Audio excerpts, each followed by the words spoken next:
Your parents are getting older and someone is suggesting that they right-size to a 2-room flexis. It sounds practical, smaller and cheaper, but is it really the right move? Welcome back to the HDB Guide. Today we are diving deep into one of the biggest retirement questions in Singapore. Should we buy a 2-room flexi? We will look at who are these flats for and when does it make sense and when it might not.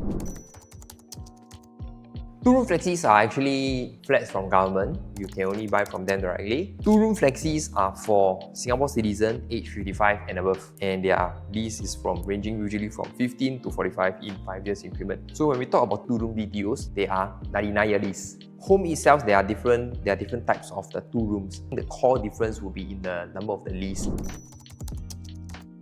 As I start to meet more and more clients, even like senior citizens, I really see how government is really putting and planning all these things in place for a very smooth transition, helping Singaporeans to plan for their retirement. I really do appreciate it. Why? Because as I start to meet a lot of my clients, right, most of them, they are age 55 and above. And so when I do for their calculations and when they telling me that they actually got a 2-room flexi from government. So when they do all these things, right, the clients, when they sell their current HDB and buy a 2-room flexi, at the end of the day, they will still have about 100 to 200K in the form of a cash savings. So that amount would greatly help for their retirement. And when I say that, I really appreciate what government is doing is that they really go and plan and come up with this kind of arrangement to help Singapore's senior citizens.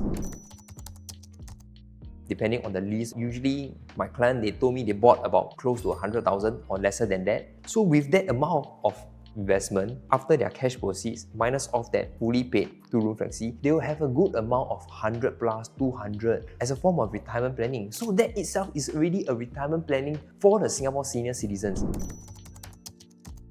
So 2-room flexis, generally they got to be fully paid. And one of the things that people always ask me is that, so when in the event that you pass away, or if you decided to not want to stay in that anymore, government will just prorate back to you the unused amount of the lease period.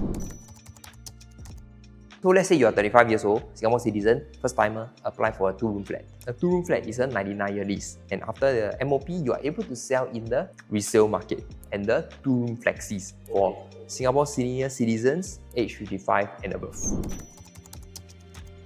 So when I meet a client, right, it really depends on what is their planning. After they sell the HDB, they will still have a lot of huge chunks of cash proceeds. Even let's say we buy a resale 3-room or resale 4-room, and they will still have sufficient for their retirement amount or savings, then generally they will still opt for the resale route. Why? Because they were able to still rent out the rooms that will also come to supplement their income. At the end of the day, they will still able to sell the resale property in the open market. If the numbers are more tight, more constrained, I would recommend a 2-room flexi, right? Because that will give them more financial leeway. If you or your parents are thinking about right sizing, you need the numbers. Click the link in the description for a free, no obligatory calculation.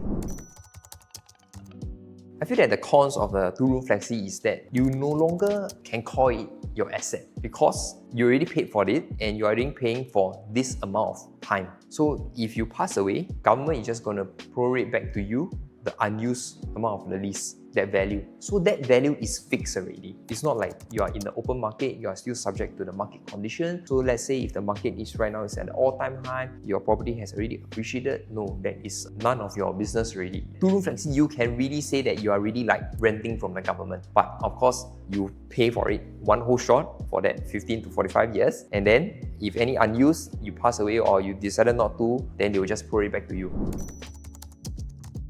Okay, number one, I feel that we really have to sit down and go through the numbers and see what is your needs and your wants. Number one, when we look at the numbers, roughly you have a picture in mind. Because if the numbers doesn't look so fantastic and you still want to have a place of your own, yes, that means after we sell, we can go to a 2-room flexi. However, if the numbers are in greater amount, we have greater leeway, then of course, I would recommend we will go for a resale route. We can look at a resale 3-room or 4-room because in future, if you decide to rent out the rooms, they will still able to give you additional supplement income, and that is able to support for your daily living needs. If this episode helped you to understand HDB a little better, do subscribe to my channel. It really helps. See you in the next one.